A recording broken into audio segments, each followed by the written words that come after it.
السلام علیکم ورحمۃ اللہ وبرکاتہ۔ بسم اللہ والصلاة والسلام علی رسول اللہ صلی اللہ علیہ وسلم۔ سورہ بقرہ آیات 30 سے 39 کا مطالعہ انشاءاللہ آج ہم کرنے کی کوشش کریں گے۔ بسم اللہ الرحمن الرحیم۔ اعوذ باللہ من الشیطان الرجیم۔ بسم اللہ الرحمن الرحیم۔ وَإِذْ قَالَ رَبُّكَ لِلْمَلَائِكَةِ إِنِّي جَاعِلٌ فِي الْأَرْضِ خَلِيفَةً قالوا أتجعل فيها من يفسد فيها ويسفك الدماء ونحن نسبح بحمدك ونقدس لك قال إني أعلم ما لا تعلمون۔ ان آیات میں تخلیق آدم کی بات ہو رہی ہے، اسے خلیفہ ارض بنانے اور ملائکہ پر ان کی علمی فضیلت کا بیان ہے، اور ساتھ ساتھ آدم علیہ السلام اور بنی نوع آدم کے دشمن ابلیس کا بھی ذکر ہے۔ ان آیات میں یہ بات واضح کی جا رہی ہے کہ انسان اس دنیا میں مختار نہیں ہے، بلکہ اللہ کا خلیفہ اور نائب ہے، اور بحیثیت خلیفہ اس انسان کا فرض ہے کہ اس اللہ کی بندگی کرے اور اس کی بھیجی ہوئی ہدایت کے مطابق کام کرے۔ اس بات کی بھی وضاحت کی گئی ہے کہ شیطان تمہارا ازلی دشمن ہے، اس کے اشاروں پر چلے تو بدترین انجام دیکھو گے۔ یہاں سے آدم علیہ السلام کو منصب خلافت عطا کیے جانے کا قصہ شروع ہوتا ہے۔ اللہ تعالیٰ زمین کے اختیارات آدم علیہ السلام کے سپرد کر دیتے ہیں، لیکن اختیارات کی یہ سپردگی مشروط ہے جس کے لیے آدم علیہ السلام سے ایک معاہدہ ہوتا ہے۔ اللہ تعالیٰ حضرت آدم علیہ السلام کو علم و معرفت کی وہ ضروری مقدار بھی عطا کرتے ہیں جو خلافت کا بوجھ اٹھانے کے لیے ضروری تھی۔ بعد میں چونکہ اس خلافت کے منصب کا معاہدہ بنی اسرائیل کے ساتھ کیا، اس لیے قصہ آدم اس کے لیے تمہید کا درجہ رکھتا ہے، کیونکہ اللہ تعالیٰ نے بعد میں بنی اسرائیل کو اس منصب سے معزول کر دیا اور خلافت اس امت کے حوالے کر دی۔ یہ وہی رداد ہے، گویا پردہ اٹھتا ہے اور ہم عالم بالا میں پہنچ کر اس کہانی کو اپنی آنکھوں سے دیکھ رہے ہیں۔ قرآنی قصے در حقیقت ایمان کی طویل سفر کی داستان اور رودات ہوتے ہیں۔ یہ قصے ایک طرف تو ان برگزیدہ ہستیوں کی کیفیت ایمان کو پیش کرتے ہیں، اور دوسری طرف یہ بتاتے ہیں کہ ان ہستیوں اور رب العالمین کے درمیان تعلق کی نوعیت کیا تھی۔ ملائکہ، ملکو کی جمع ہے، ملک کی جمع ہے، اس کی اصل اعلیٰ کا اور علو کا ہے، جس کے معنی رسالت کے ہیں۔ ملائکہ روحانی ہستیاں ہیں جنہیں اس کائنات میں مختلف ذمہ داریاں تفویض کی گئی ہیں، اور یہ اللہ تعالیٰ کی طرف سے رسول اور وسائط ہیں۔ وَإِذْ قَالَ، اِذْ کا لفظ جب ماضی کے ساتھ آ جائے تو اس کے معنی مستقبل کے ہو جاتے ہیں۔ خلیفہ خلفن سے بنا ہے، جس کے معنی ہے پیچھے آنا، اور خلافت کے معنی ہے کسی کی نیابت کرنا۔ یہاں اس خلیفہ سے مراد اللہ تعالیٰ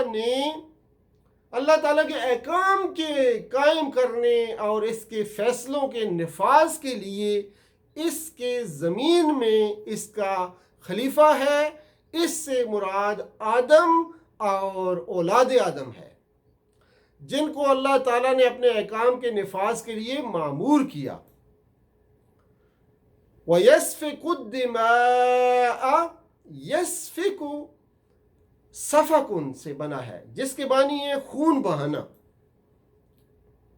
وَنَحْنُ نُسَبِّحُ بِحَمْدِكَ وَنُقَدِّسُ لَكَ. تسبیح اور تقدیس میں فرق ہے.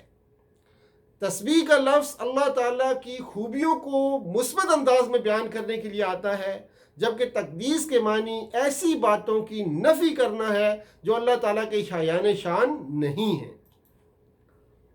اس لحاظ سے قدوسن معنی وہ ذات ہے جو دوسروں کی شرکت کی احتیاج اور شرک جیسی دوسری نجاستوں سے پاک ہو، یعنی ازداد اور انداد دونوں سے پاک ہو. تسبیح سے حمد بیان کرنا مقصود ہے اور تقدیس سے اللہ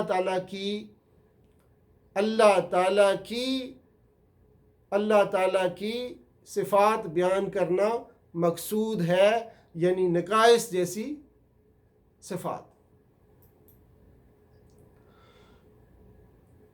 ان کی نفی کرنا مقصود ہے. تسبیح کا اطلاق باعتبار طاعات کے ہوتا ہے اور تقدیس کا بلحاظ اعتقادات. فرمایا وَإِذْ قَالَ رَبُّكَ لِلْمَلَائِكَةِ إِنِّي جَاعِلٌ فِي الْأَرْضِ خَلِيفَةً قَالُوا أَتَجْعَلُ فِيهَا مَن يُفْسِدُ فِيهَا وَيَسْفِكُ الدِّمَاءَ وَنَحْنُ نُسَبِّحُ بِحَمْدِكَ وَنُقَدِّسُ لَكَ قَالَ إِنِّي أَعْلَمُ مَا لَا تَعْلَمُونَ. کوئی بھی سوال ہو تو اللہ تعالیٰ کی طرف سے دو قسم کے جوابات دیے جاتے ہیں. کبھی حاکمانہ جواب دیا جاتا ہے اور کبھی حکیمانہ جواب دیا جاتا ہے. کبھی دونوں قسم کے جوابات دے دیے جاتے ہیں. یہاں انی عالم ما لا تعلمون سے حاکمانہ جواب دیا گیا اور علم آدم الاسماء الی الآیات سے حکیمانہ جواب دیا گیا. آدم علیہ السلام کو علم الاسماء عطا کیا گیا. اس سے مراد صرف اشیاء کے نام نہیں بلکہ دنیا میں جتنی چیزیں ہیں ان کے نام، ان کی حقیقت، ان کی استعمال کا صحیح طریقہ بتا دیا گیا. اس میں یہ اشارہ بھی ہے کہ آدم علیہ السلام کو بے شمار علوم کے نام بتا دیے گئے، یا یہ کہ ان کے اندر یہ صلاحیت پیدا کر دی گئی کہ وہ خود ایک حقیقت کا نام رکھے اور پھر اس کی تفصیلات جاننے کے لیے تحقیق اور تجسس سے کام لے. مختصر یہ کہ اللہ تعالیٰ نے آدم علیہ السلام کو علم کی دولت عطا فرما کر فرشتوں کے شبہ کو دور کر دیا کہ یہ مخلوق زمین میں جا کر فساد پھیلائے گی، کیونکہ ہم آدم کو اختیارات کے ساتھ علم بھی دے رہے ہیں. یہی علم ان کی غلط کام کرنے سے روکے گا اور اس علم کے ہوتے ہوئے ان میں خیر غالب آ جائے گی اور شر مغلوب ہو جائے گا، اور ساتھ ہی ساتھ ان کا علم انہیں اپنے انجام سے بھی آگاہ کرتا رہے گا. اس سے یہ بھی معلوم ہوا کہ عبادت پر علم کی فضیلت زیادہ ہے. فرشتوں سے بڑھ کر کوئی بھی عبادت نہیں کر سکتا، لیکن آدم کو علم کی وجہ سے فضیلت دی گئی. فرمایا وَعَلَّمَ آدَمَ الْأَسْمَاءَ كُلَّهَا ثُمَّ أَرَدَهُمْ عَلَى الْمَلَائِكَةِ فَقَالَ أَنْبِئُونِي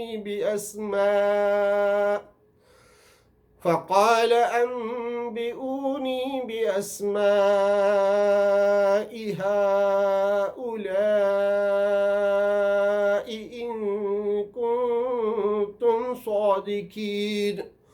قَالُوا سُبْحَانَكَ لَا عِلْمَ لَنَا إِلَّا مَا عَلَّمْتَنَا إِنَّكَ أَنْتَ الْعَلِيمُ الْحَكِيمُ. قَالَ يَا آدَمُ أَنْبِئْهُمْ بِأَسْمَائِهِمْ. فَلَمَّا أَنْبَأَهُمْ بِأَسْمَائِهِمْ قَالَ أَلَمْ أَقُلْ لَكُمْ إِنِّي غیب السماوات والارض وَأَعْلَمُ مَا تُبْدُونَ وَمَا كُنْتُمْ تَكْتُمُونَ۔ سجدہ کے معنی انقیاد اور تذلیل کے ہیں۔ اس سجدے کی کیفیت ہم کو معلوم نہیں، البتہ اس وقت آدم علیہ السلام کے سامنے فرشتوں کے انقیاد کی جو بھی صورت اللہ نے بتائی ہے، اسی طرح فرشتوں نے سجدہ کیا۔ چونکہ آدم علیہ السلام کو زمین میں خلیفہ بنایا جا رہا تھا، اس لیے فرشتوں کا ان کے لیے مطیع بنانا ضروری تھا۔ اس انقیاد کا جو بھی مظاہرہ ہوا، اس کو سجدہ سے تعبیر کیا گیا۔ ابلیس ابلاس سے بنا ہے، جس کے معنی انتہائی مایوس کے ہیں۔ ابا شدت سے انکار کو اباؤن کہتے ہیں۔ ابلیس اور شیطان کا فرق دیکھیے، فرمایا وَإِذْ قُلْنَا لِلْمَلَائِكَةِ اسْجُدُوا لِآدَمَ فَسَجَدُوا إِلَّا إِبْلِيسَ أَبَى وَاسْتَكْبَرَ وَكَانَ مِنَ الْكَافِرِينَ۔ 35 سے 39 تک میں آیا کہ فَأَزَلَّهُمَا الشَّيْطَانُ، اَزَلَّ اِزْلَالٌ سے بنا ہے، جس کے معنی ہیں بغیر قصد اور ارادہ کے پاؤں کی لغزش۔ فتلقى آدم، لقا سے ہے اور اس کے معنی ہیں کسی چیز کا سامنا کرنا، ملاقات کرنا، قبول کرنا، لینا۔ فتاب علیہ، توبہ کے معنی رجوع کرنا ہے۔ بندہ کی طرف سے ہو تو معنی رجوع کرنا، اللہ کی طرف سے ہو تو مراد توبہ قبول کرنا ہے۔ فرمایا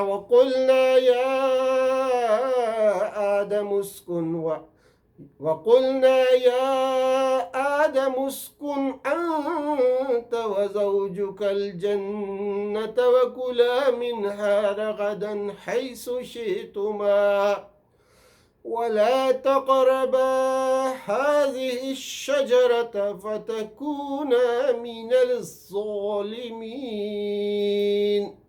فَأَزَلَّهُمَا الشَّيْطَانُ عَنْهَا فَأَخْرَجَهُمَا مِمَّا كَانَا فِيهِ وَقُلْنَا اهْبِطُوا بَعْضُكُمْ لِبَعْضٍ عَدُوٌّ وَلَكُمْ فِي الْأَرْضِ مُسْتَقَرٌّ وَمَتَاعٌ إِلَىٰ حِينٍ۔